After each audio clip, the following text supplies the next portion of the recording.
University, and our signal is carried by WUNC Chapel Hill. Today is Monday, June 11th, 2018, and your radio hosts today are Beverly Simonette and Robert Dean. We'll begin with your weather. Today we'll have a high of 94. There will be a drenching thunderstorm this afternoon. Tonight there will be showers and a heavier thunderstorm. The low will be 67. Tomorrow will be not as hot with a shower or thunderstorm. The high will be 85 and the low 70. Wednesday will be warm with a blend of sun and clouds. The high will be 93 and the low 74. Thursday there will be an afternoon thunderstorm in the area. The high will be 94 and the low 74. Friday there will be a couple of showers and a thunderstorm. The high will be 91 and the low 72. Tomorrow Saturday will be mostly cloudy. The high will be 89, the low 70. Sunday will be partly sunny with a high of 91 and a low of 71. Sunrise today was at 6:01 a.m. Sunset tonight is at 8:30 p.m. Moonrise today is at 5:09 a.m. Moonset today is at 7:18 p.m. And sunrise on Tuesday is at 6:01 a.m. and sunset tomorrow is at 8:30 p.m. New moon is June 13th. First moon is June 20th. The full moon is June 28th. And the last moon, July 6th.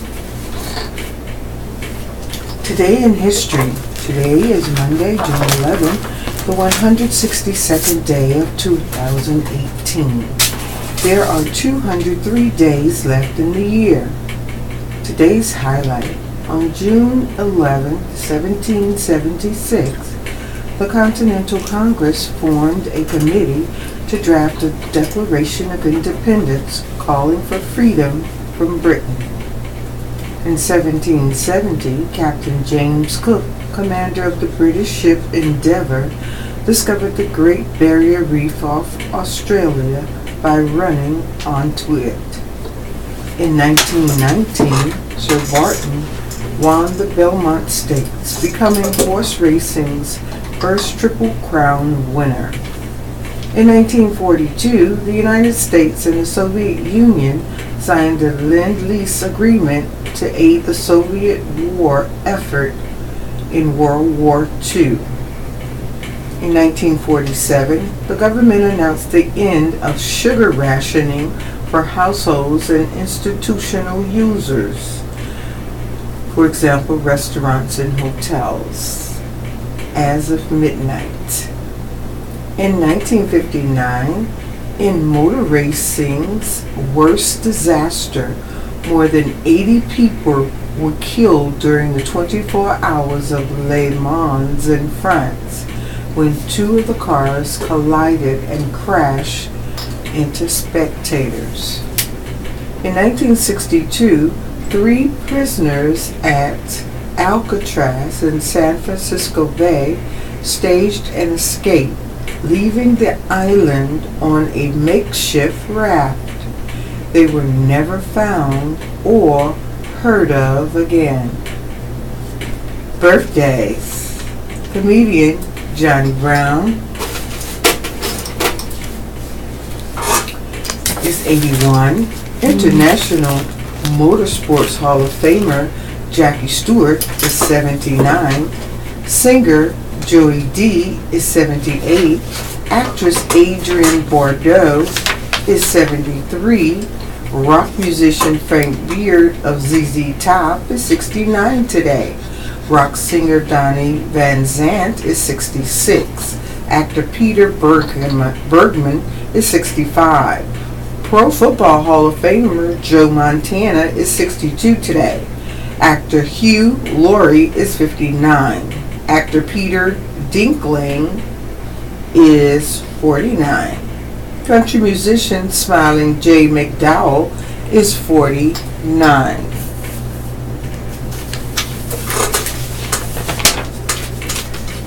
Daybreak, Need to Know. Flag exhibit. The Airborne and Special Operations Museum aims to reintroduce the public to the American flag. New exhibit, You're a Grand Old Flag, is on display at the downtown Fayetteville Museum through July 8th. The exhibit explores the flag's history in the context of the museum's collection from World War II through the global war on terrorism. Features flags from the collections of the 82nd Airborne Division War Memorial Museum, the National Museum of the Army Reserve, and the Star-Spangled Banner Flag House and Museum. A fragment of the original Star-Spangled Banner is on display. The original banner inspired Francis Scott Key to write the poem that became the national anthem. The Way We Worked. The Smithsonian Traveling Exhibition, The Way We Worked, adapted from an original exhibition developed by the National Archives, will be at the headquarters library starting June 22nd through August 2nd. The exhibit explores how work became such a central element in American culture by tracing the many changes that affected the workforce and work environments over the past 150 years. Fayetteville is one of 4 locations in the state that will feature the exhibit. Lumbee Homecoming Events. Registration is open for cyclists, runners, and walkers who want to take part in the 2018 Lumbee Homecoming 10th Annual Bike Ride and the 37th Annual 5K and Fun Walk. Registration forms and other information is available at lumbeehomecoming.com. The bike ride is June 30th. The 5K and Fun Walk is July 7th. Lumbee Homecoming kicks off June 29th and continues through July 7th. We want to hear from you. Please submit your events in writing at least 10 days in advance. Email calendar at fayobsever.com or fax complete details to 486-3545. For questions, call 486-3500. Ocean 8 opens with franchise best at $4.5 million. Ocean's 8, the female-fronted overhaul of the Starry Heist franchise, opened with an estimated $41.5 million at the box office, taking the weekend top spot from the fast-falling Solo, a Star Wars story. At a lower price point and in less fanboy-guarded franchise, Ocean's 8, despite ho-hum reviews, found nothing like the stormy reception that the female-led Ghostbusters reboot did on the same weekend 2 years ago. Made for approximately $70 million, Ocean's 8 and its cast featuring Sandra Bullock, Kate Blanchett, and Anne Hathaway set an opening weekend best for the franchise. Not accounting for inflation, the 3 previous Ocean's 11 starring Brad Pitt, George Clooney, and Matt Damon, and based on the 1960 original Ocean's 11 with Frank Sinatra, all debuted with between 36 to 39 million in the last decade. Ocean's 8, also starring Mindy Kaling, Sarah Spalding, Awkwafina, Rihanna, and Helena Bonham Carter, drew a largely female audience, 69%, for a result that slightly surpassed expectations. We thought we'd come in the 35 to 40 million range, said Warner Brothers distribution chief Jeff Goldstein. Number 1, it's fun. 2, it hits an underdeserved audience. Unfortunately, there's just a lack of stories that are aimed right at women. Yet the weekend's 3 new wide releases were all female-fronted. The horror thriller Hereditary, starring Toni Collette, debuted with $13 million, setting a new company record for A24, the indie distributor behind releases like The Witch and Moonlight. The feature film director debut of Ari Aster, Hereditary, has received rave reviews and been hailed as the year's scariest movie since its debut at the Sundance Film Festival. Ticket sales. Estimated ticket sales for Friday through Sunday at U.S. and Canadian theaters, according to ComScore. Number 1, Ocean's 8, is at $41.5 million. Number 2, Solo, a Star Wars story, $15.2 million. Deadpool is at third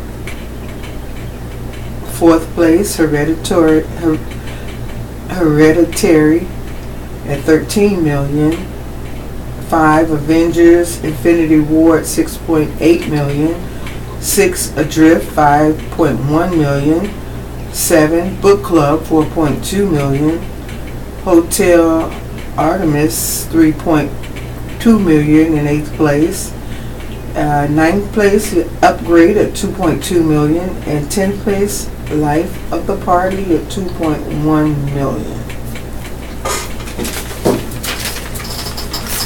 Cumberland Mattress with John Souls, Community Leadership Program taking applications. If you live in Cumberland County and want to get more involved in your community, whether by volunteer efforts or serving on a local board or commission, consider signing up for the Institute for Community Leadership. The ICL will begin its 15th year in September when the 2018-19 class convenes. The program is designed to develop and empower community members, especially those not previously identified, who are able and willing to commit to leadership and service roles in addressing important issues in Fayetteville and Cumberland County. The Institute is a joint effort sponsored by the City of Fayetteville, Cumberland County Government, Cumberland County Schools, Fayetteville State University, Fayetteville Technical Community College, and Methodist University. The leadership program holds 7 monthly training sessions from September through April, excluding the month of December. Sessions are held in different locations from 6 to 9 p.m., usually on the 3rd Tuesday of the month. The focus varies each month and targets different areas of community service with an emphasis on nonprofit agencies, city and county government, arts and cultural organizations, and area schools and colleges. Applicants must be a registered Cumberland County voter, agree to attend every session if selected, and be willing to sign up as a volunteer with one community organization. The deadline to apply for ICL is July 17th. Application and a full list of requirements are available at leadership4us.org. There is no charge to participate. Opioid crisis. Cumberland County is one of 10 communities from across the state selected for an intensive 2-year grant-funded program to address the opioid crisis. Cumberland County has teamed up with the City of Fayetteville for the program, which is made possible with a $20,000 grant from Blue Cross Blue Shield of North Carolina and the UNC School of Government. The community team will be comprised of representatives from local governments, law enforcement, the court system, health professionals, educators, military, social services, and other organizations. Foster Youth Supply Drive.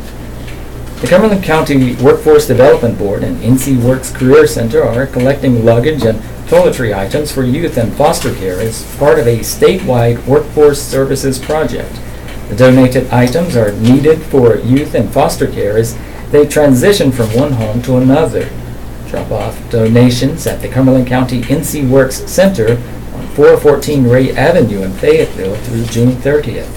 Toiletry items needed include items such as shampoo, soap, toothpaste, toothbrushes, combs, and hairbrushes. Cumberland Update. Saturday, Animal Control Volunteer and Foster Orientation Sessions. Volunteer orientation is at 10 a.m. and foster orientation is at 2 p.m. at the Animal Control Facility on 4704 Corporation Drive. You can call 321-6852 for more information. Also on Saturday, Architecture Walking Tour. Tour starts at 9 a.m. at Headquarters Library. Join staff from the Fayetteville Area Transportation and Local History Museum on a journey exploring the architectural gems in downtown Fayetteville. And on June 18th, the Board of Commissioners' regular meeting is at 6:45 p.m. in room 118 of Cumberland County Courthouse on 117 Dick Street. Anyone wishing to speak during the public comment period should register prior to the start of the meeting. John Souls is the Public Information Specialist for Cumberland County Government. You can reach him by calling 321-6579 or emailing co.cumberland.nc.us. Public safety arrests. Glenn Anthony Hunt, 45, of the 4100 block of Chipstead Drive, is charged with forgery of instrument. uttering a forged instrument, and obtaining property by false pretense. Bail was set at $1,000. Earl Jr. Butler, 48 of the 4300 block of Coolidge Street, is charged with multiple counts of larceny and 2 counts of possession of stolen goods. Bail was set at $11,000. Marcus A. Small, 28 of the 4800 block of Tippett Trail Road, is charged with breaking and entering, larceny after breaking and entering, possession of stolen goods, and conspiracy. Bail was set at $22,500. Don Menquez Jovan Freeman, 28 of the 200 block of Alexander Street, is charged with robbery with a dangerous weapon, common law robbery, possession of stolen goods, and possession with intent to sell or distribute marijuana. Bail was set at $25,000. In brief, squirrel causes power failure. Several neighborhoods off North Ramsey Street in Fayetteville lost power on Sunday afternoon because a squirrel damaged a power line, the Public Works Commission said. Power failed in the vicinity of Longview Drive and Law Road, according to the PWC and a resident of Sarasota Drive.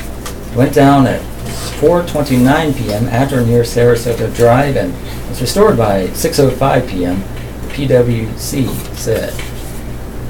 Rally to oppose voter ID amendment.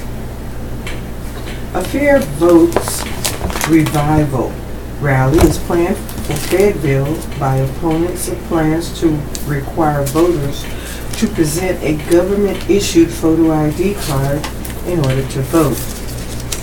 The Democracy North Carolina Voting Rights Organization is holding the rally at 6 p.m.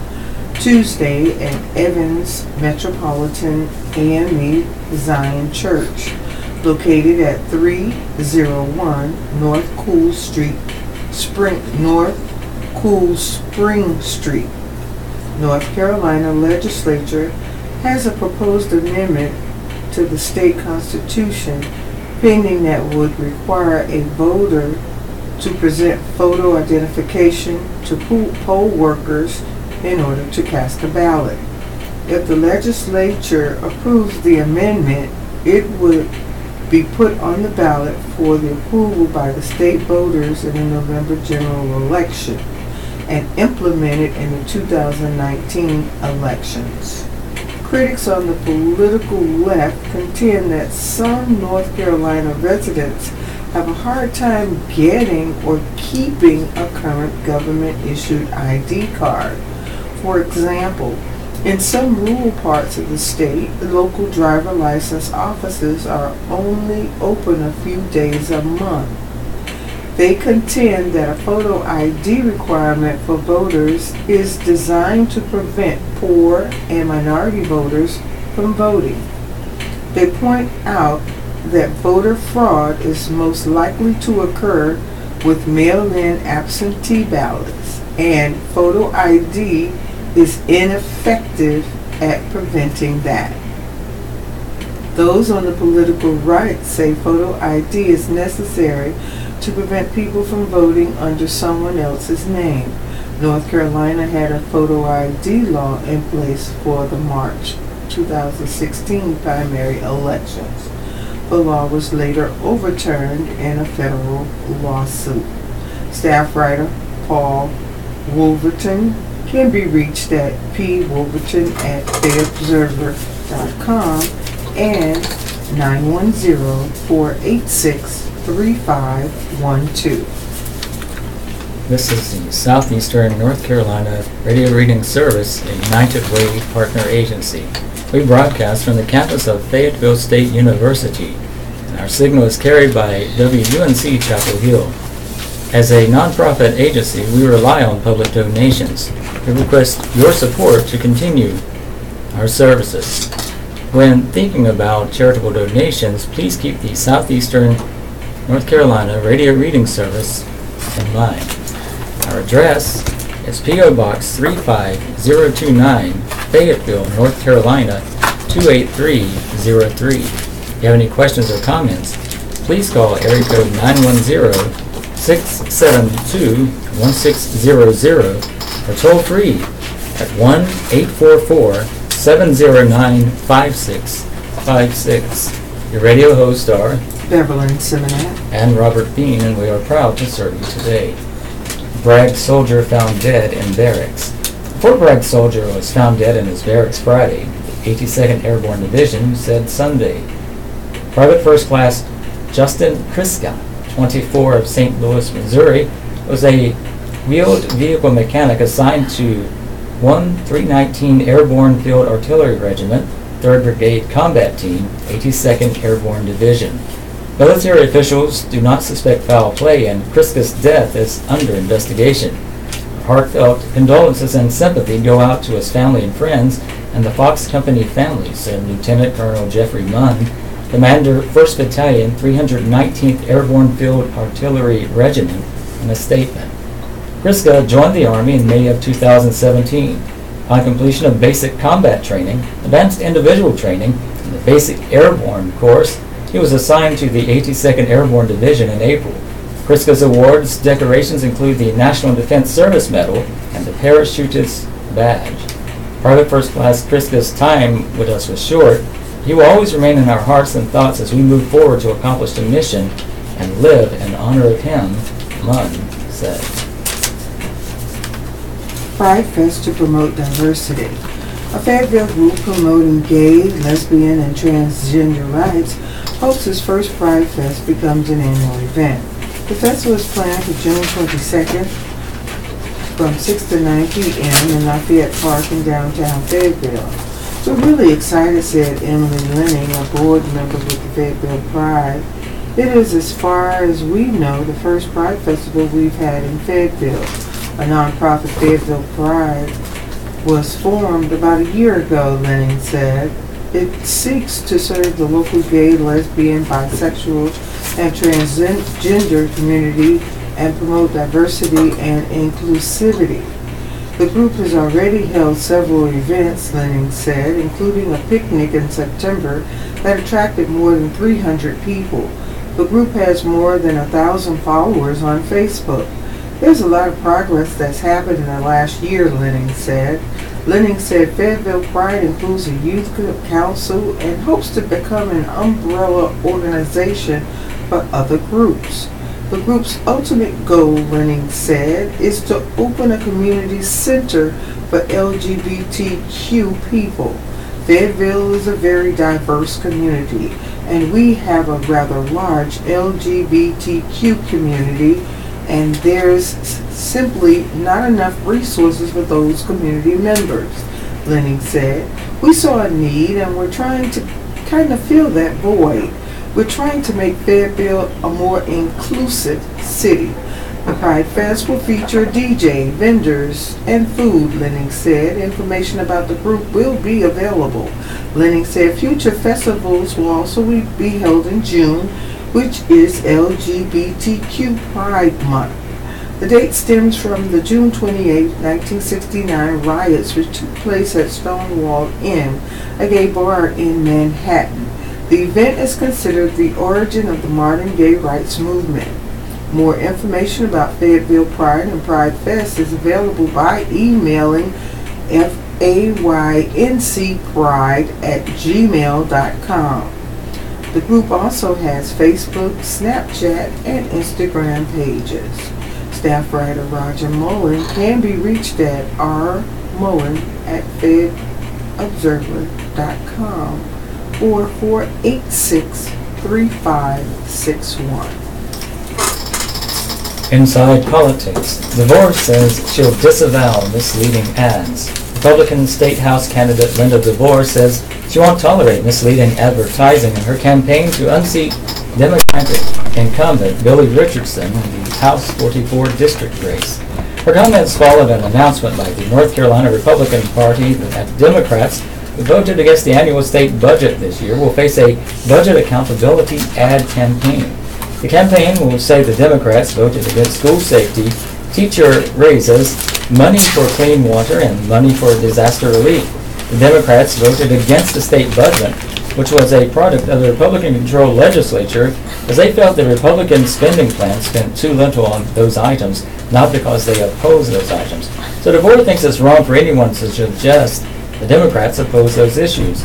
I won't campaign on half-truths, she said. I believe there are legitimate issues that separate me from my opponent, and that honesty and integrity are not for sale. DeVore cited a situation several years ago when the state Republican Party sent out a campaign mailer that said Democrat Rick Glazier of Fayetteville voted against teacher pay. At the time, DeVore was the chairwoman of the Cumberland County Republican Party. She thought the mailer was wrong, and she wanted Glazier's opponent in that election to disavow the mailer. Similarly, DeVore said Republican U.S. Representative Robert Pittenger was wrong to run ads accusing his primary challenger, Mark Harris, of not supporting President Trump, and she told his campaign team, "If Raleigh or anyone sends out a similar campaign on my behalf, I would do exactly that," she said. "I've already made this known to the folks who may have something to say about it in front of other candidates from across the state." Candidates control their own campaign messages, but out-of-town organizations frequently inject themselves in local races, often with political ads. By law, these groups are not allowed to coordinate their messaging with the candidates, so the candidates can't stop misleading ads, as any communication between the candidates and the outside groups could be seen as coordination. Meetings. Fayetteville Republican Women's Club meets Thursday at Samuel's Italian Restaurant on 2623 Rayford Road. Dinner is at 5:30 p.m. The program starts at 6:30 p.m. Guest speakers are Cumberland County Commissioner candidates Ralph Molina and Ron Ross of State House 43 candidate John Wachowski. Membership inquiries, you can email frwc2013@gmail.com. Call area code 910-489-2055. Democratic Women of Cumberland County meets Thursday at Elizabeth's Pizza, 2468 Pooknose Road. Dinner is at 5:30 p.m. The program is at 6:30 p.m. The program includes group activities and planning for the midterm elections. Cumberland County Senior Democrats meet at 10 a.m. on Saturday at College Lakes Recreation Center on 4945 Rose Hill Road, Fayetteville, North Carolina, 28311. Cumberland County Progressives meet at 2 p.m. on Saturday at Samuel's Italian Restaurant, 2623 Rayford Road. Send political news and announcements to Inside Politics at FAYobserver.com. Submit items no later than Thursday for publication in the following Monday edition of the Fayetteville Observer. A first for the Army. Big cities scouted for new command headquarters. The U.S. Army is scouting large cities to find a home for a new command headquarters, so it will be close to academia and industry. A first for the service. The Army typically likes to put its facilities away from population centers because there is space to train in the rural areas and operations won't disrupt the public. The new command will focus on what the Army of the future would look like. The Army wants to be near experts in technology and innovation who can help figure that out. 15 cities were in contention: Atlanta, Austin, Texas, Boston, Chicago, Dallas, Denver, Austin, Los Angeles, Minneapolis, New York, Philadelphia, Raleigh, North Carolina, San Diego, San Francisco, and Seattle. Army officials asked mayors to input and then chose finalists. They haven't announced which cities made the cut, but are now visiting the finalists to recommend a site to the Army Secretary. They've been to Boston, Raleigh, and Austin so far.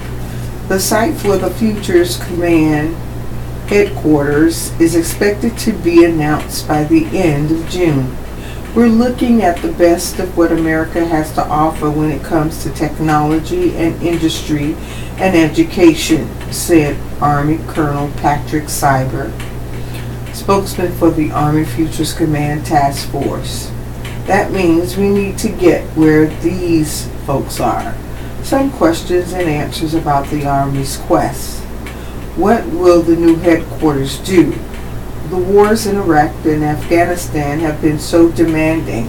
Army officials say they haven't planned enough for how they will fight wars years from now.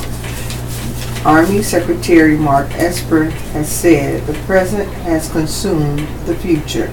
The Futures Command will have a staff of roughly 500 people led by a 4-star general. It will try to figure out what the emerging threats are, what equipment will be needed, and how to use it. It will help the Army get the right equipment quickly and propose changes to warfighting strategies. We can't try to win the next war using the last war's equipment and tactics, Cyber said.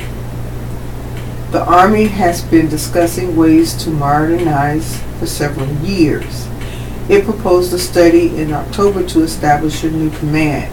Adding a 4th major command is the biggest change to the Army's structure in decades.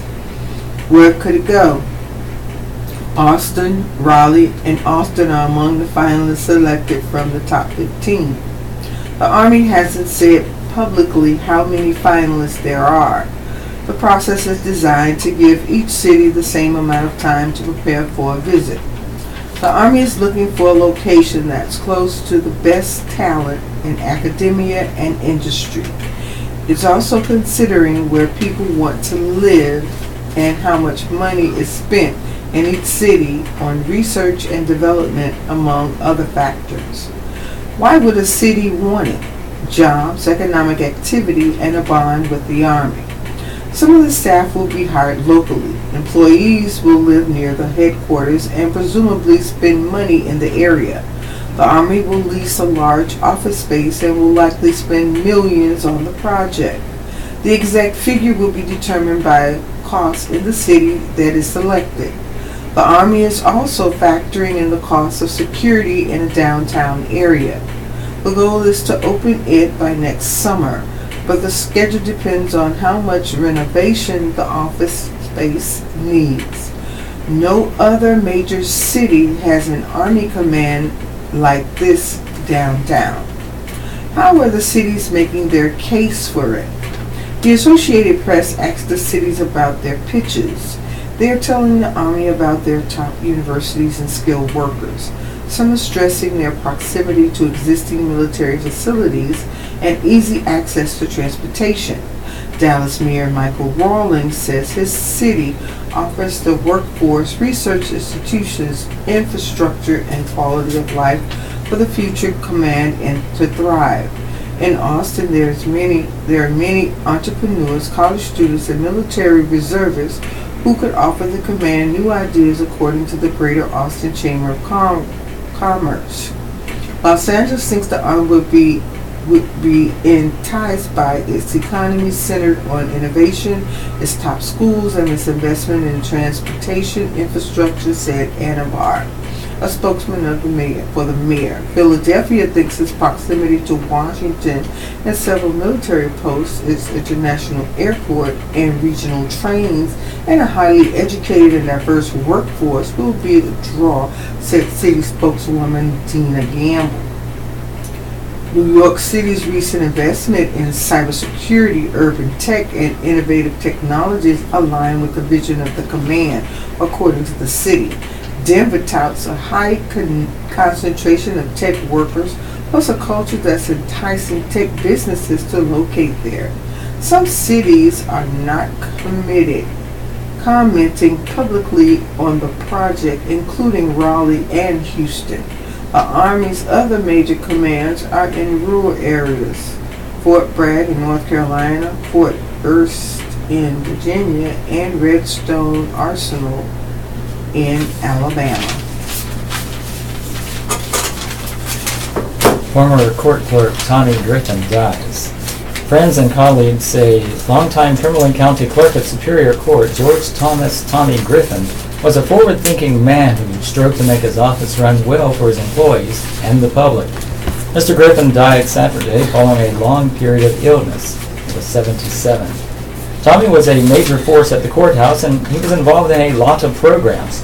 And he was determined to try to make things better across the board in the court system, said former Judge Coy Brewer, whose entire judicial career took place during Mr. Griffin's tenure. Mr. Griffin was the clerk of court for 29 years. The clerk oversees the office that keeps track of criminal records, civil lawsuit records, and estate records. It collects payments of fines and court fees and has other duties, often interacting with unhappy members of the public who have been ordered by judges to make those payments. Mr. Griffin was appointed in 1972 to complete the unexpired term of his predecessor, who resigned in a ticket-fixing scandal and then won the general election that fall. Following the 1972 campaign, Mr. Griffin never was opposed for re-election. He did not again have an election opponent until he left the clerk's office in 2001 to challenge Moose Butler in a 2002 Democratic primary for sheriff. Mr. Butler defeated Mr. Griffin and another candidate. Early life and career. Mr. Griffin grew up with a brother and a sister in a four-room house in a poor community near Fort Bragg. He said in 2002 when he was running for sheriff. A pot-bellied stove provided heat in the winter, and the family used an outhouse. By the time Mr. Griffin was 12, his father was gone from the home, and he was working at a tobacco farm to help his mother make ends meet. But Mr. Griffin worked his way out of poverty. In the early 1960s, he was pumping gas to pay his way through Pembroke State University, which is now the University of North Carolina at Pembroke, when he landed a job as a bookkeeper for the clerk of court. From there, Mr. Griffin went on to the administrative office of the courts, the state agency that oversees and manages court operations from the state level. He was a leader in a statewide project that merged all of the state's courts into a single agency. Then, in 1972, when the incumbent clerk was forced out during the ticket-fixing investigation, Mr. Griffin took his place. Shortly after Mr. Griffin took office, he hired Linda Priest. Ms. Priest in 2001 became the clerk when Mr. Griffin left office to run for sheriff. An innovator. He was a true innovator, Ms. Priest said. An office always overworked and understaffed, and he was constantly trying to come up with ideas and things where people could get their work done and keep on top of the work. As computer database record-keeping and bookkeeping technologies advanced through his tenure, Mr. Griffin sought to implement these tools as much as he could, Ms. Priest said. He volunteered to have the Cumberland County Clerk of Court office test new systems so that it could have them first, she said. Mr. Griffin was also great fun to work with. He enjoyed playing pranks and being pranked. Ms. Priest said she recalled a time when she and her co-workers spent their lunch hour stacking a pile of lumber around his desk while he was out, and a story of him tying a goat to the desk of another courthouse worker back in the 1960s. He loved a good joke and he loved a good time, and he loved to keep that office running straight. And it did, Ms. Priest said. Judicial admiration. Other courthouse colleagues said Mr. Griffin earned their respect and admiration. Judge Brewer said Mr. Griffin was the driving force behind a pretrial release program that Cumberland County implemented to reduce crowding at the jail. Prior to this program, people who could not make bail were stuck in jail, leading to packed conditions, while those who got out weren't well tracked. The new system, Judge Brewer said, gave some inmates more opportunity to get out of jail through reductions in bail while they awaited trial, and at the same time set up an office and staff to closely monitor the defendants' whereabouts to ensure they would not be a threat to the general public and that they would show up for court. Senior resident Superior Court Judge Jim Hammond said Mr. Griffin had been good friends with his father since the 1960s and 1970s when the two were in a Young Democrats club. Tommy Griffin was a good politician. He was an excellent clerk of court, but most of all, he was a true public servant who cared about his employees and the folks who used the services of the clerk's office and his fellow citizens, Judge Hammond said.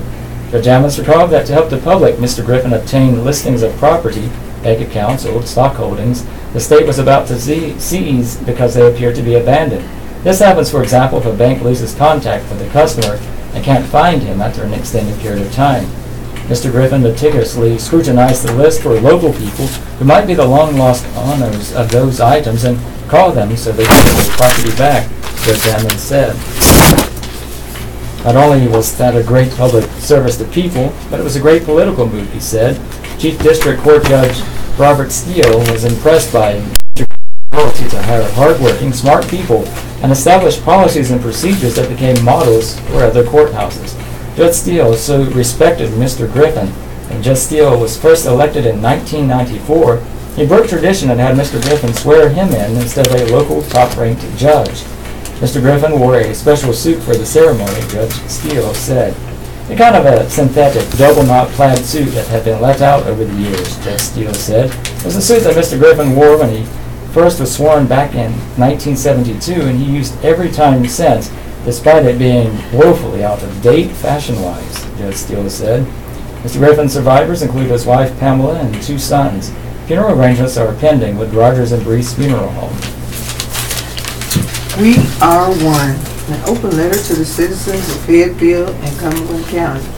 As officials elected by the citizens of the city of Fayetteville and Cumberland County, we declare our opposition to the intentional use of media to inflame racial tensions within our community, and we find this rhetoric reprehensible and repulsive. We expect media organizations to abide by the same high ethical standards to which they hold others. Recently, our community witnessed a significant lapse in racial sensitivity by the up-and-coming weekly magazine. In the May 2018 edition, former City Council member Tyrone Williams was betrayed in a blatant and racially insensitive manner, which conjures up racial fears of criminality and other stereotypes attributable to African Americans. The magazine has been intentional with its insensitive views, which include recent articles asking its readers the following: does this community have the dedicated, intelligent, and business-savvy leadership capable of managing growth of this magnitude? That was in the up-and-coming article, May 28, 2018 edition. These posers are easy to identify. They contribute little or nothing by way of innovative thought or vision while mastering only the art of getting elected.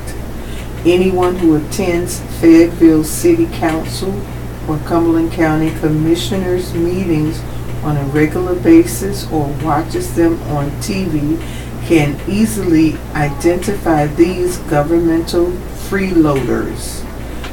This was in the up-and-coming May 23rd, 2018 edition. They lack intellectual capacity, which makes them appear confused on the simplest matters. This was in the up-and-coming May 23rd, 2018 edition. With the election of a minority city council and an African American mayor, we must question whether our community is immune to the racial bias and insensitivity we see every day on the national level.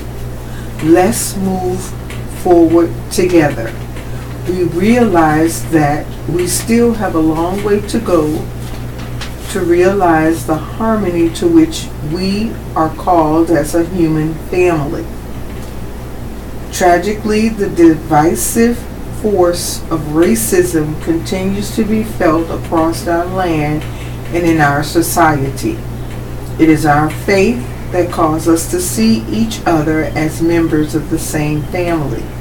It is our faith that calls us to confront and overcome racism and division.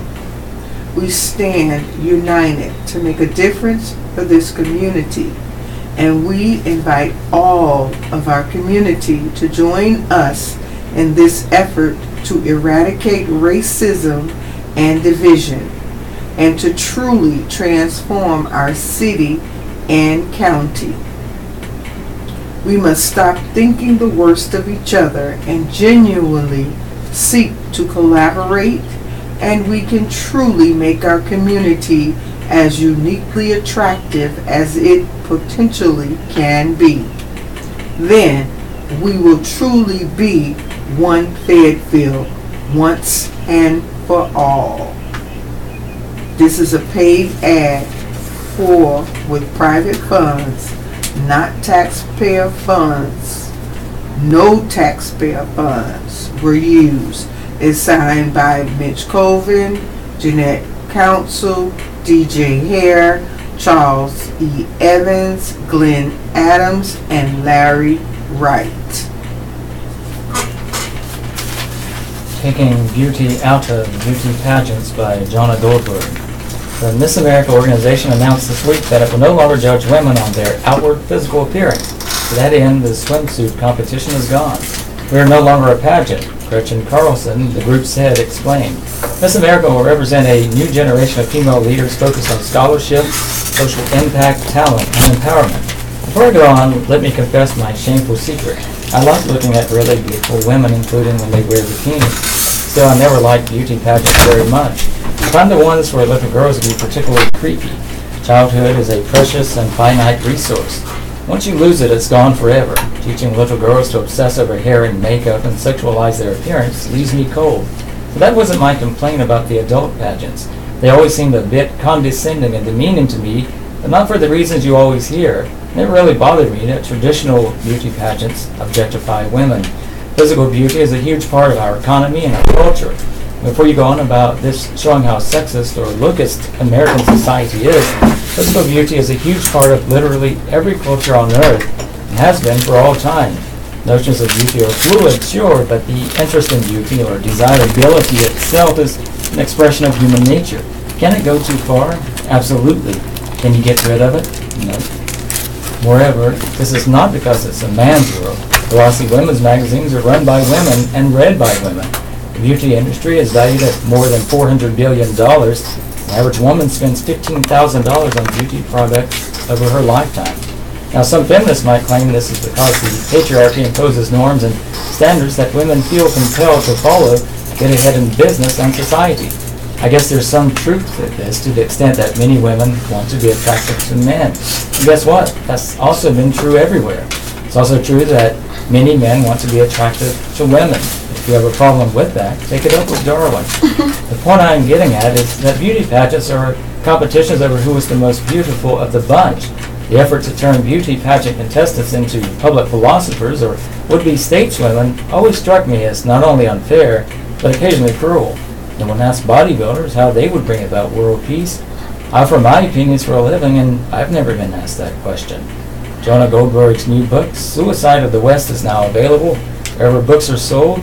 Email him at goldbergcolumn@gmail.com or via Twitter at JonahNRO. Kimmers to hold meeting on Tuesday. The Lake County plant that makes a potentially carcinogenic compound that has contaminated private wells around the facility is holding a town hall meeting Tuesday for residents in the area. The meeting will be the first of its type hosted by Kimmers, which makes Gen X in one area of its Fayetteville Works plant on NC 87 near the Cumberland County line. The compound also is a byproduct of other processes there. Brian Long, who became manager of the Kimmers plant on February 1st, is expected to attend the meeting at Faith Tabernacle Christian Center, which is at 3744 North Carolina, NC 20 East near St. Paul's. It is scheduled for 6 p.m. Long has said he hopes the company can rebuild trust with the community around the facility. Gen X has been linked to several forms of cancer in animal studies. It isn't known if the effect is the same on humans. State officials started investigating Kimmers a year ago after the Wilmington Star News reported that the researchers had discovered Gen X in the Cape Fear River. The compound has since been detected in hundreds of private wells around the plant. Chemist has agreed to stop discharging the compound into the river and is taking action to reduce air emissions.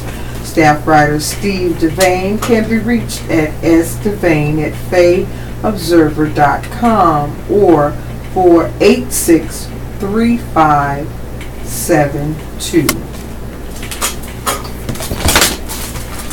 This is the Southeastern North Carolina Radio Reading Service, a United Way partner agency.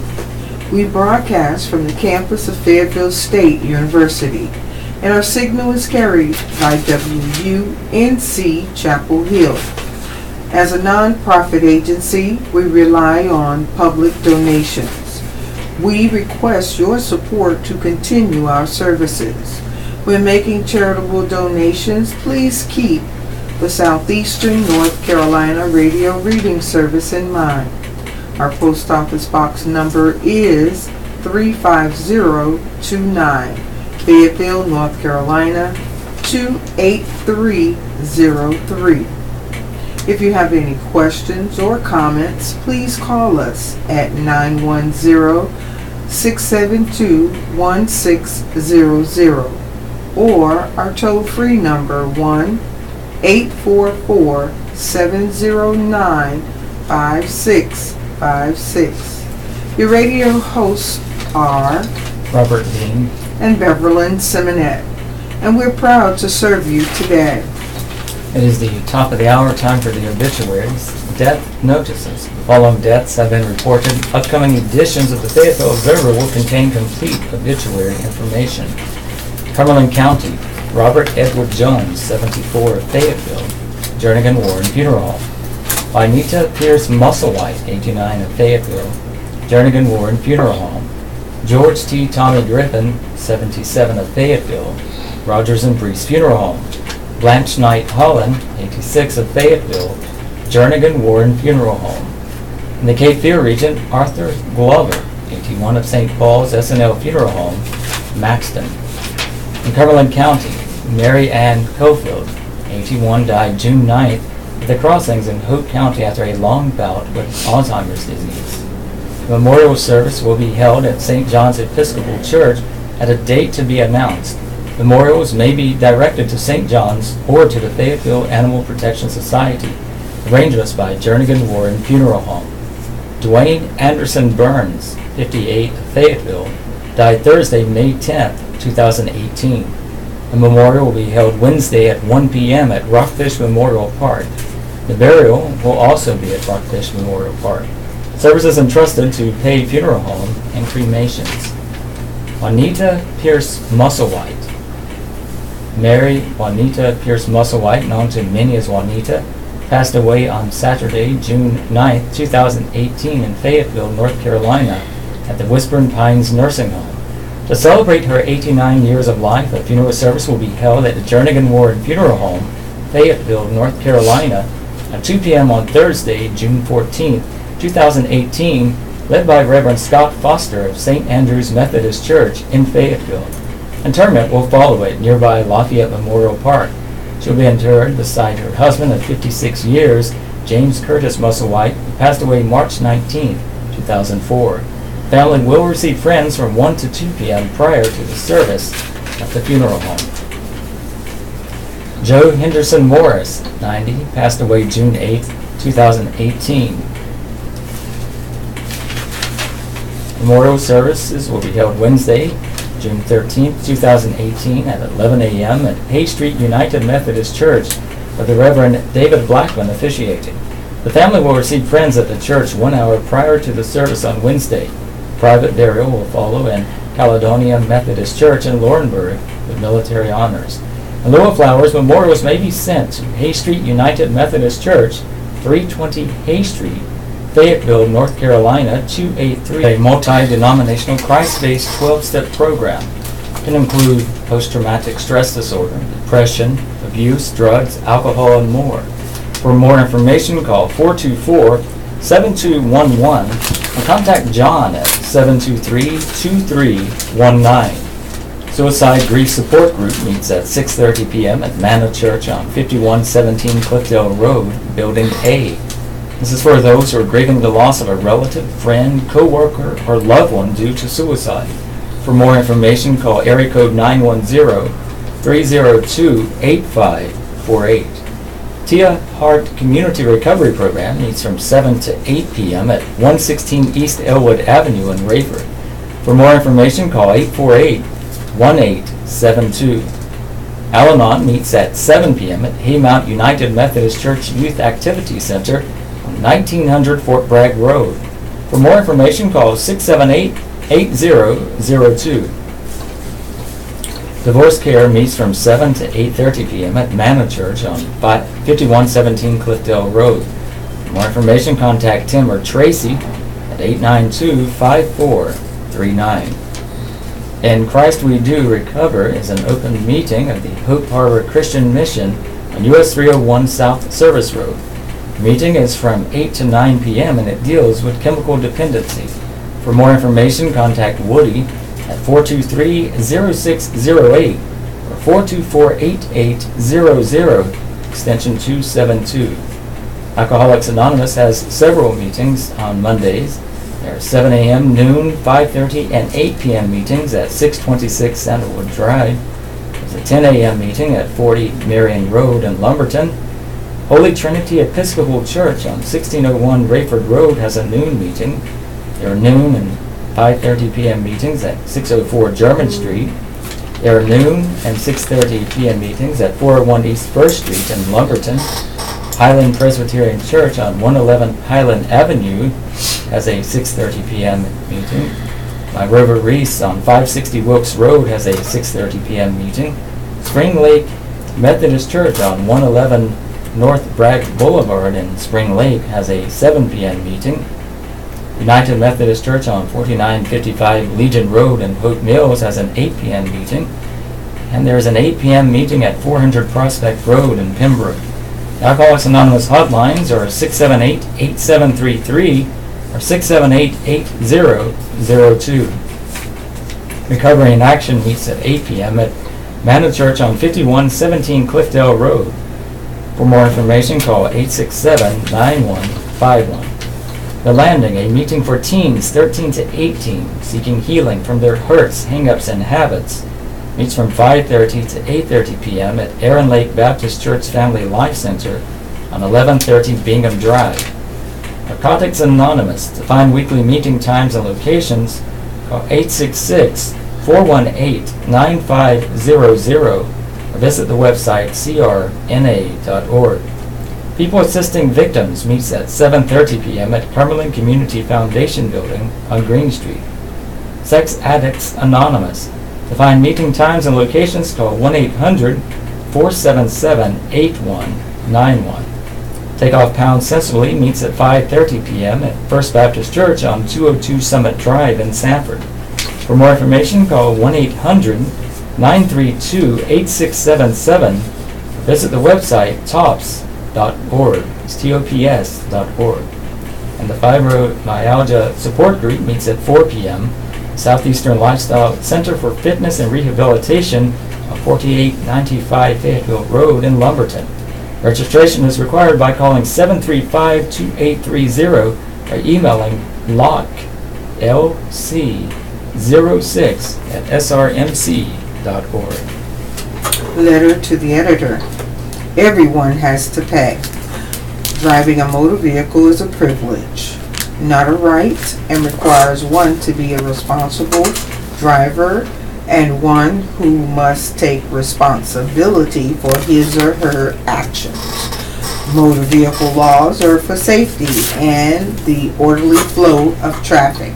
Those drivers who violate laws are ticketed and fined as a deterrent.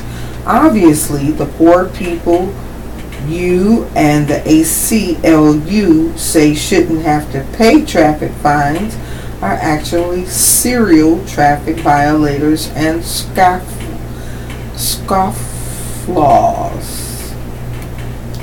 Don't y'all realize that to generate hundreds of dollars in fines means that these people must have an irresponsible, devil-may-care attitude about driving. Tickets and fines are for speeding, running red lights, failing to stop at stop signs, improper turns, impeding traffic, as well as improper parking, such as in handicap zones, loading zones, double parking, staying past the meter time, etc., and violation of any and or all are consciously or subconsciously the result of people thumbing their nose at laws and traffic ordinances and traffic enforcement that are there to protect us all. The poor wouldn't run up all the fines they cannot afford to pay if they obeyed traffic laws in the first place. Therefore, everyone should be treated equally. Let's step away from the nanny state. If you break the law, own up to it. Pay the fine. Don't break the law again. If you can't pay the fine, don't do the crime. William Taylor of Pinehurst.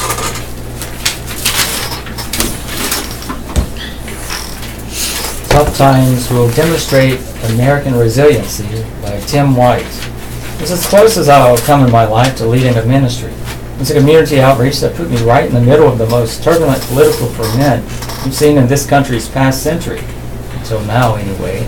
I thought about those troubled times a lot last week. I lived some little but important moments and wondered often how those days 50 years ago compare with the ones we're living through today. In the end, the memories gave me hope. 50 years ago, I was just finishing my sophomore year in college and was about to exit my teen years. I heard about a job in Albany, my hometown. 4 churches clustered around Washington Park, a sprawling green space in the middle of the city, had started a coffee house that was an outreach to the thousands of students and young adults who lived in the rows of apartments clustered around the park. They wanted to draw those residents, mostly young, but some much older, in and serve them somehow without necessarily doing any proselytizing or preaching.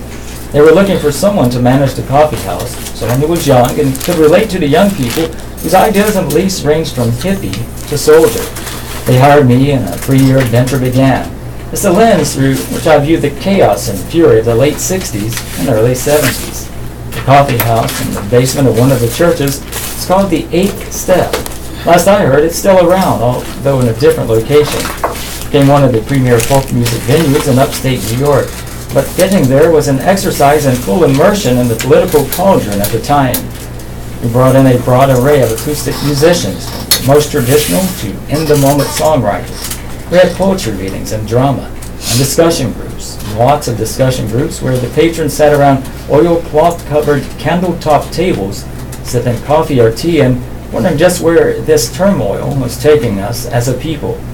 I remembered a deeply chilling quiet that came over everyone the day Bobby Kennedy was shot, akin to what I felt elsewhere earlier in the year when Martin Luther King was assassinated. And we were all wide-eyed later in the summer as we watched something akin to war break out on the streets of Chicago during the Democratic National Convention. It was just a year before Woodstock, the signature event of the Summer of Love, and it was 2 years before students at Kent State were gunned down by ill-trained Ohio National Guardsmen. It was easy to feel whipsawed in those days as events swung swiftly between good and evil, and over it all hung the unease over Vietnam, our nation's most controversial war. It's easy to believe that it was a time of titanic struggle between the establishment and the forces of change. Some people did indeed take sides, but the vast majority didn't. That's what I remember most about that time. The masses of decent people who wished no ill on anyone else, who were alarmed by the chaos, but wanting to understand where our society was going, what it was becoming. Those are the people who, when the shooting and the shouting ended, picked up the pieces and carried on with care and decency, just as they had for years before those troubled times, and brought a nation back together. They helped heal it, and one hug and handshake at a time. In those crazy days of the late 1960s and into the 1970s, I saw America begin to come apart at the seams, and then I saw it heal. I saw our remarkable resilience, the strength that brought us through a civil war, 2 world wars, and the Great Depression. And I saw the spirit that healed us when they were over. And this year, as we've stopped to mark the 50th anniversaries of 2 great leaders' assassinations, I recalled that strength and found some peace in knowing that no matter how tumultuous this latest political climate may get, Americans will find a way to heal and come together again. It's one of the things we do best. Tim White is the Observer's editorial page editor. Follow him on Twitter at What Tim Said. He can be reached by calling 486-3504 or emailing twhite@fayobserver.com. You can discuss this column online by going to fayobserver.com/opinion and clicking on today's column. The Observer editorial. Suddenly, I-95's future is looking a lot brighter. Ever since the notion of widening the Interstate 95 and making it a toll road was chased out of town by an angry mob, there was a bewildering silence out there. What to do about America's Main Street? How to fix the nation's first major interstate highway, parts of which bear a worrisome resemblance of what old times saw on day one. In fact, some of these ancient parts are right in our backyard, including the 2 low overpasses in Harnett County that trap an overhyped truck from time to time. Harnett also owns a few of those short exit ramps that make you feel as if you're landing a supersonic jet on an aircraft carrier when you get off the road. Were we going to be stuck with these artifacts forever? Until last summer, we feared that was the case. But then, after several years of official silence from the State Department of Transportation, came heartening news just about 1 year ago. The state will spend about $500 million on improvements to I-95 in 2 segments, from Lumberton to Fayetteville, and from Dunn up to the Interstate 40 interchange in Johnston County. All of that road will be widened to 8 lanes, and there's not a single toll booth in the plan. The whole thing will be paid out of a regular transportation funding. A year later, we get even more good news. The state has won a $147 million federal infrastructure grant that will extend the 8-lane widening project down to US 301 Business 95 exit in Eastover, which is one of the most used gateways into Fayetteville. Once again, tolls won't be a part of the project. For beachgoers, there was more good news in the federal grant announcement, which came last Tuesday from the offices of the U.S. Senator Richard Burr and Tom Tillis. The grant will also fund the completion of work to turn all of US 70 from I-40 through the Havelock bypass into a limited access highway, upgrading it all to interstate highway standards. The road will then become Interstate 42. The federal grant also includes money for installing a fiber optic truck line along the 181-mile length of I-95 in North Carolina, between the South Carolina and Virginia state lines. It will also fund microcell towers and message signs with real-time information on driving conditions and the technology needed for autonomous vehicles. It's unclear when the work paid for by the federal funding will begin, but the state projects announced last year are slated to start in 2026. It's a little soon, in other words, to start planning a summer vacation trip around the improvements or to worry about construction detours. Still, All of these announcements bode well for continued improvement in this state's highway infrastructure, and they will enhance Fayetteville's ability to serve as a commercial warehousing and shipping hub. One kind of economic development that's already showing up in this community. Last year, DHL Supply Chain and Campbell Soup Company announced the creation of a 140-job logistics distribution center in Cedar Creek near I-95. A substantially upgraded highway will, in the future, enhance this area's chances of landing more such operations. For too many years, it's appeared that the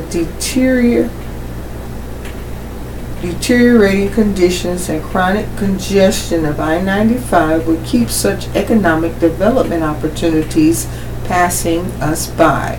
But now it's hard to be anything but optimistic about what the highway can bring to our future. That's a lovely turnabout. This is a Southeastern North Carolina radio reading service, a United Way partner agency. We broadcast from the campus of Fayetteville State University. Our signal is carried by WUNC Chapel Hill. As a nonprofit agency, we rely on public donations. We request your support to continue our services. When making charitable donations, please keep the Southeastern North Carolina radio reading service in mind. Our address is P.O. Box 35029, Fayetteville, North Carolina 28303. If you have any questions or comments, please call us at area code 910-672-1600 or toll free at 1-844-709-5656. Your radio hosts are Beverly Simonette and Robert Bean, and we are proud to serve you today. Let's get VA Reform Right by Dan Caldwell. It's been 4 years since the Phoenix VA scandal exposed extensive wait lists at Department of Veterans Affairs facilities nationwide. Not enough has changed. In the wake of the scandal, Congress passed the Veterans Choice Program to give veterans more access to community care, but used mileage and wait time standards to decide who had access to choice. Though well-intentioned, the Choice Program failed veterans because of arbitrary criteria in which vets could access the program and mismanaged implementation. As a result, veterans still face extensive wait times, drives to VA facilities, and inadequate care.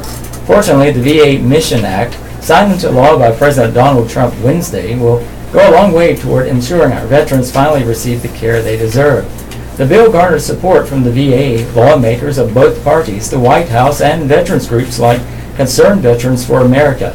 The VA Mission Act ensures more veterans have access to community care options and begins modernizing the VA for future generations of veterans.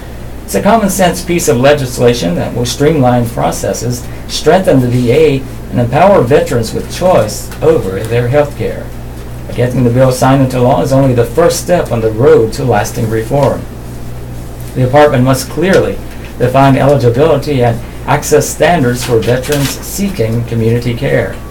We don't need a repeat of what happened with the Veterans Choice Program, so the VA must take special care to clearly expand access beyond the original criteria and lay out a detailed plan for how it plans to implement all changes. Merging the multiple community care efforts into one program will streamline access and reduce confusion. Community care is popular among veterans. They want the ability to see a doctor 2 miles away rather than driving an hour to a VA facility. For those from areas like Phoenix, Toma, Memphis, or Manchester, they want to escape facilities with repeated low-quality ratings or gross mismanagement of patient care. The VA must also continue to innovate on both delivery of care and processing claims. The veteran population is quickly changing, but VA care options aren't adapting to fit those changes. As record systems don't communicate with the Department of Defense's reimbursements to outside providers are slow, facilities are quickly aging. The VA Mission Act creates a new Center for Innovation for Care and Payment that should be prioritized to reduce cost while enhancing quality. The law also mandates a much-needed infrastructure review. VA buildings are 60 years old on average, and as of last year, At least 1,100 were vacant or underused, costing the department $25 million a year. The law creates a commission that will take stock in the VA's buildings and provide recommendations on how to modernize or dispense of the facilities. With about 60 VA buildings dating from the 1800s, such a review is long overdue. NC suicides on rise, but not as fast as the rest of the U.S. As they are in almost every state in America, suicide rates are up in North Carolina. But if there's good news, it's that North Carolina's rates of increase is among the smallest in the country and half the national average. According to figures published Thursday by the Centers of Disease Control, suicides in North Carolina increased 12.7% from 1999 to 2016. That's half the national increase of 25.4% for the same period. Suicide rates rose in 49 states. Only Nevada saw a decrease, down 1%. Every other state saw increases ranging from North Dakota's 57.6% to 6% for Delaware. Delaware's 5.9%, Maryland 8.5%, and Florida 10.6% were the only states with increases smaller than North Carolina's 12.7%. These figures serve as backdrop for two high-profile suicide deaths in the hot headlines.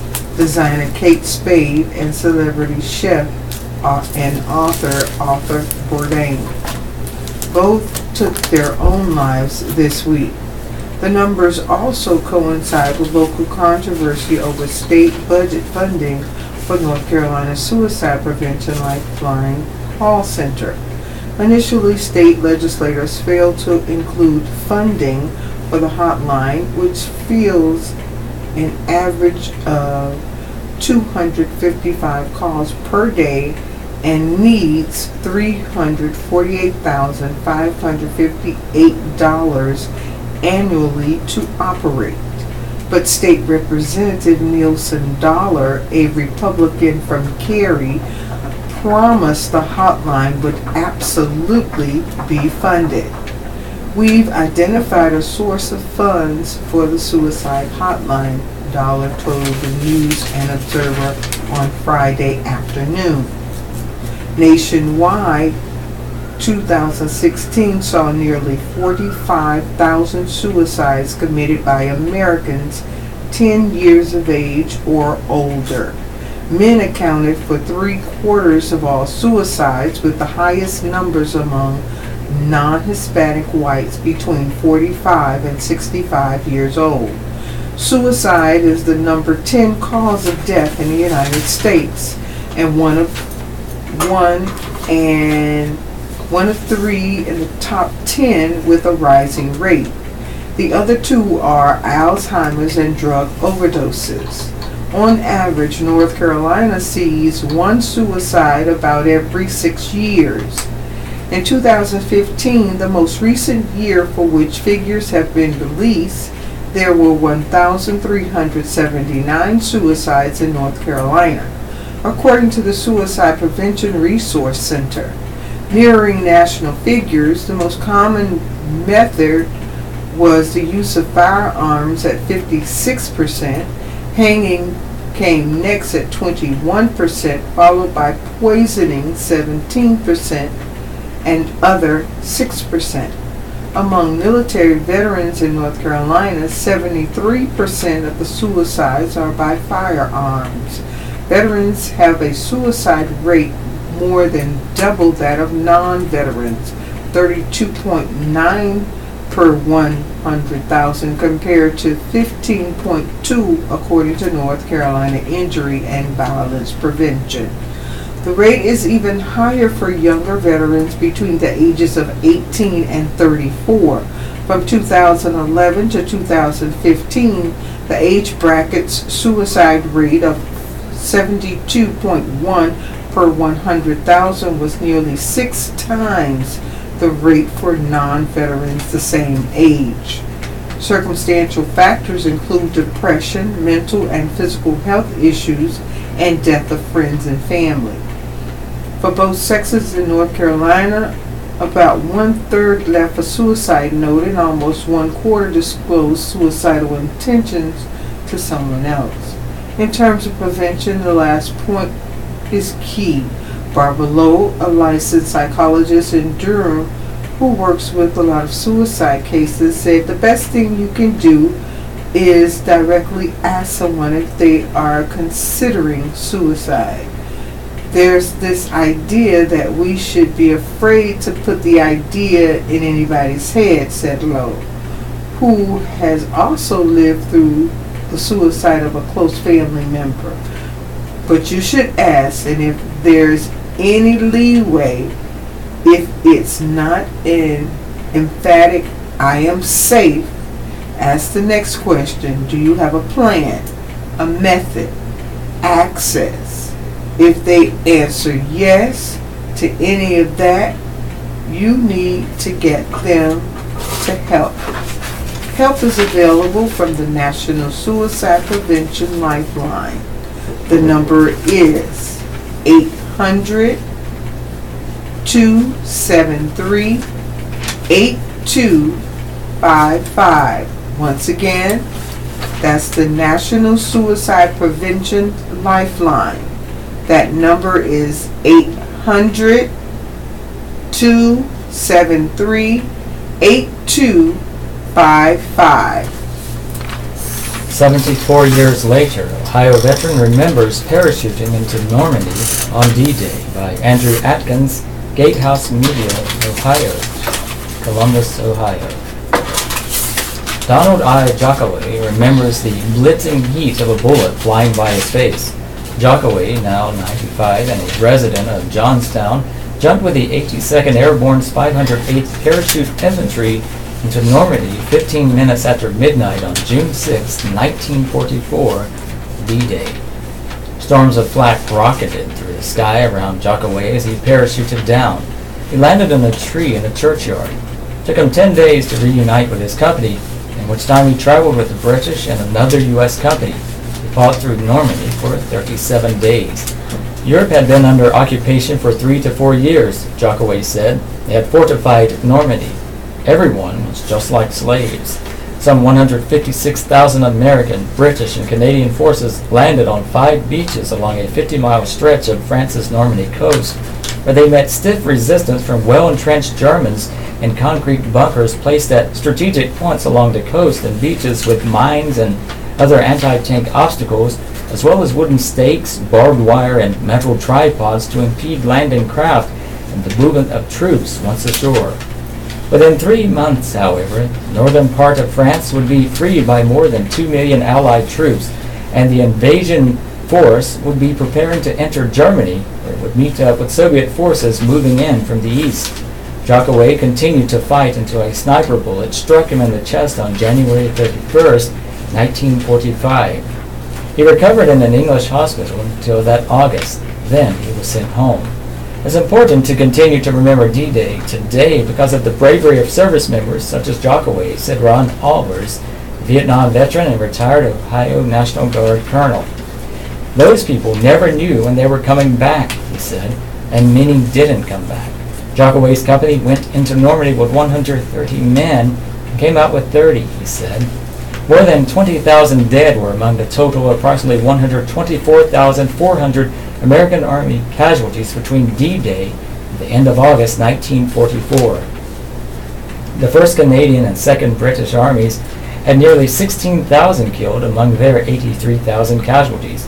In addition, there were 8,536 U.S. Army Air Corps and 8,536 Royal Air Force airmen killed, 4,100 aircraft lost, according to historical military casualty records. Though it's been 74 years since D-Day, Jockaway and Albers don't think the nation has forgotten the story of D-Day and the sacrifices made to help end World War II. One restaurant, La Chatelaine, which has 3 locations in central Ohio, provides a free meal to veterans every D-Day. Jockaway and Oliver stop by every year to talk with other veterans, but Jockaway said the crowd from World War II is standing out. D-Day should never be forgotten, Oliver said, because so many people gave up their lives not only for freedom in this country, but also in other countries too.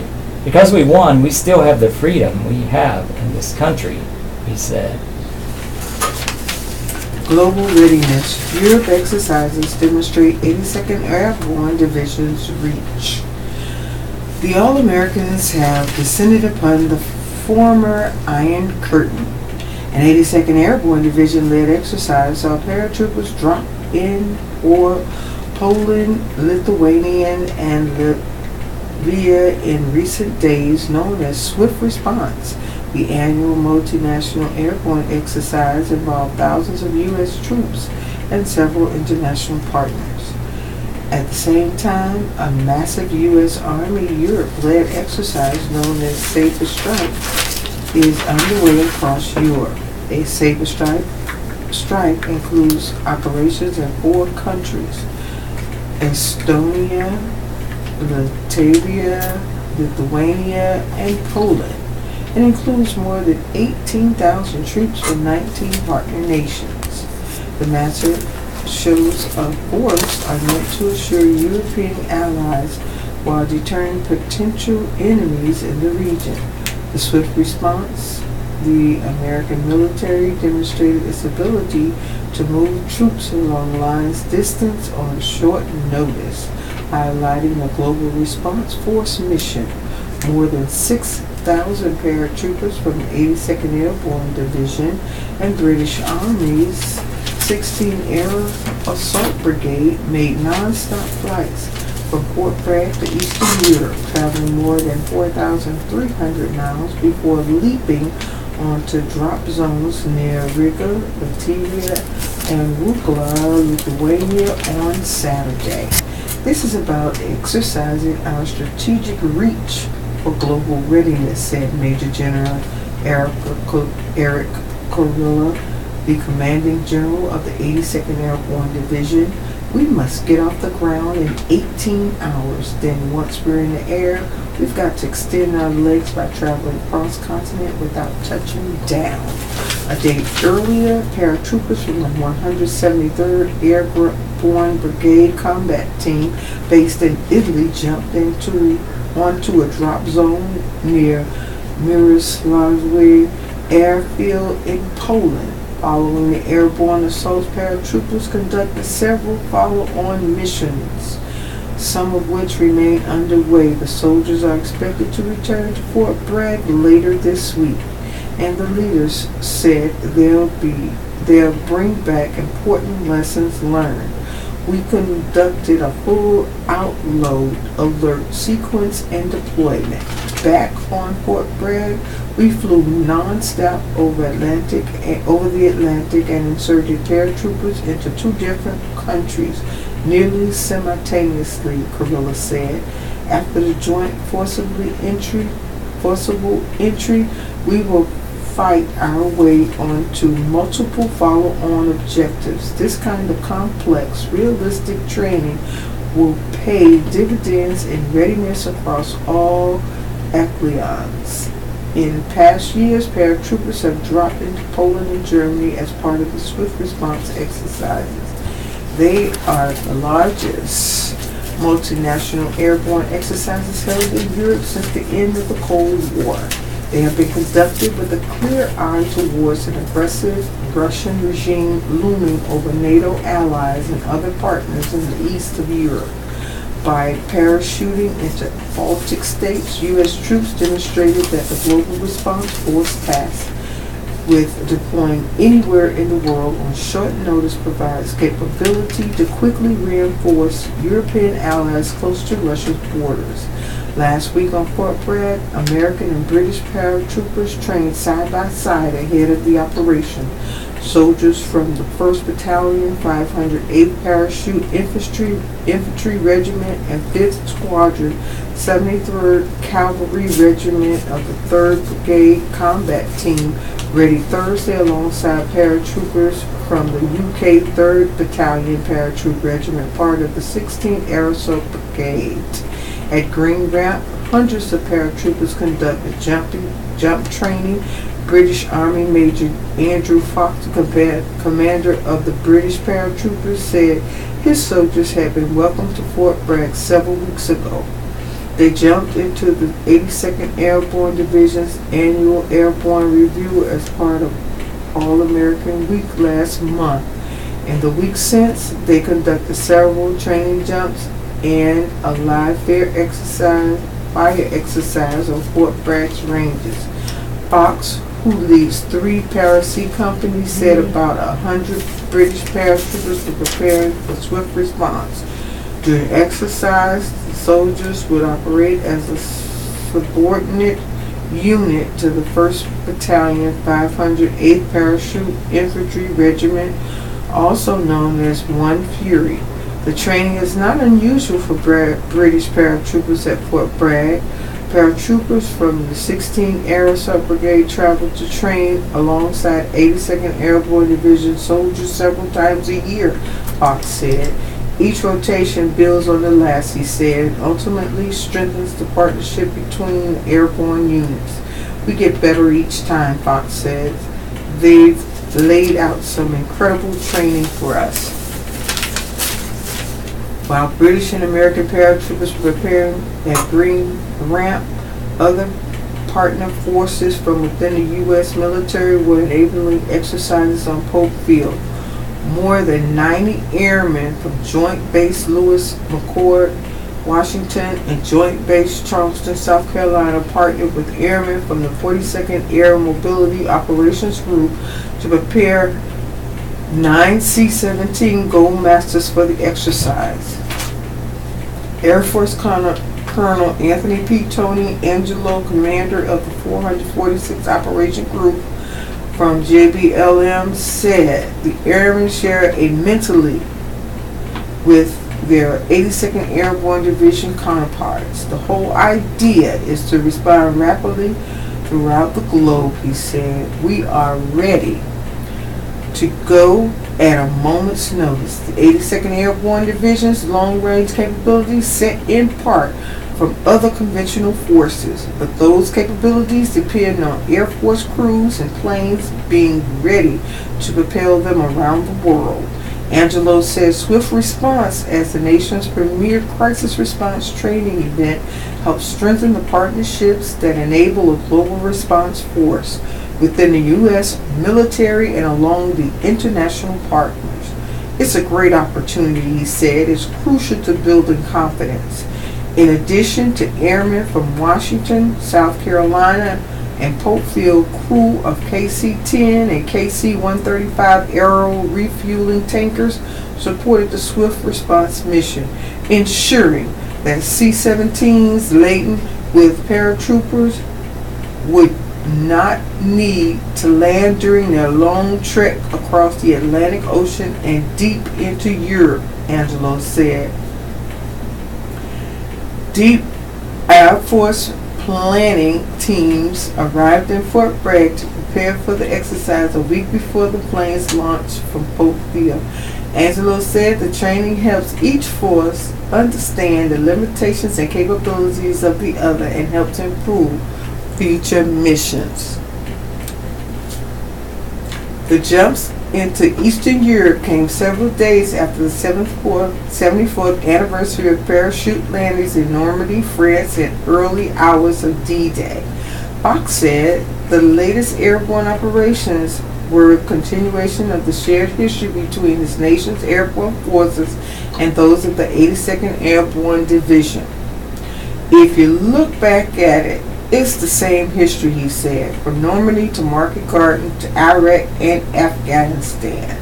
Our two histories, they're inextricably linked, Fox added. Despite the uniforms and accents, the paratroopers have a lot in common. They are highly trained and operate on the same basic principles shared by many airborne forces, empowering lower commanders, operating in small groups, and employing airborne initiatives to get the job done. If we go to war, we can rely on each other, Fox said. Together, we are a pretty fearsome team and will be shoulder to shoulder on the battlefield. Carrillo, the commanding general of the 82nd Airborne Division, said those multinational partnerships are important to the nation's quick reaction forces. That makes training events like swift response all the more important. In addition to American and British paratroopers, swift response also featured airborne forces from Israel, Italy, Latvia, Lithuania, Poland, Portugal, and Spain. When the Global Response Force is employed, it is likely to be in multinational capacity. He said, we do not have the benefit of knowing when or where that may be. We do not have the benefit of knowing precisely what the mission we may be called to do. That's why it is important that we identify and solve interoperability challenges now in this kind of operation. From Green Rap, Colonel Gregory Bardune, commander of the 3rd Brigade Combat Team, said the training with British paratrooper was an enriching experience. Both U.S. and British paratroopers learned how different tactics, techniques, procedures can be used to accomplish a mission, he said.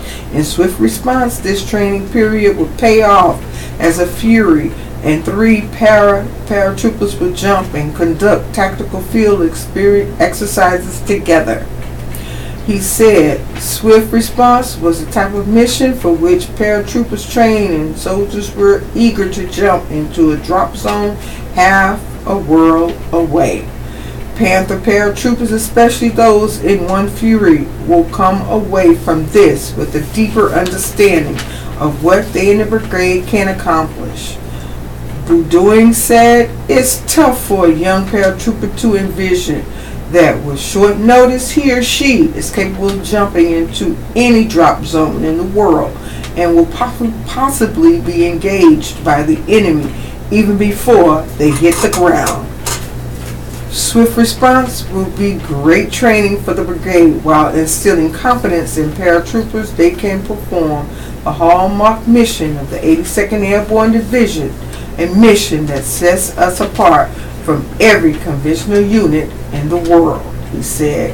Military editor Drew Brooks can be reached at dbrooks@fayeobsever.com or 910-486-3567. Adopt a local pet. These animals are available for adoption at Cumberland County Animal Control on 4704 Corporation Drive in Fayetteville. Their phone number is area code 910-321-6852. Our new weekly series, Rescue Me, highlights stories from our readers about animals they've rescued, fostered, or adopted. If you have a great story to tell about how your dog or cat or any other animal, we love them all, became part of your family, we'd love to hear it. Email digital editor Beth Hudson at bhudson@fayobserver.com. Zeus is a 2-year-old lab mix. He's a happy, well-behaved boy who enjoys lots of love and attention. Zeus is said to be good with other animals and kids. He's asked to see him as he has a cold and is not on the adoption floor. Lucy is a 5-year-old female. She's a pit bull, happy, friendly, loving girl and simply longs for love and attention. Annette is a 2-year-old female black cat. She's birthed 4 babies in foster care, then insisted on taking 5 more orphans into her care. She loves being held and petted and is vocal when ignored. And Zach is a Russian blue 2-month-old kitten, a neutered male. He arrived alone as a stray. This concludes our reading of Monday's Fayetteville Observer, dated June 11, 2018. Radio host have been Beverly Simonette and Robert Bean. Thank you for tuning us in. We enjoy being with you. Have a wonderful day. Today's News and Observer, Parade, Arts and Living from Sunday's News and Observer, White Weekly, Washington Daily, Kinston Free Press, and Carteret News at 1:30 Armchair.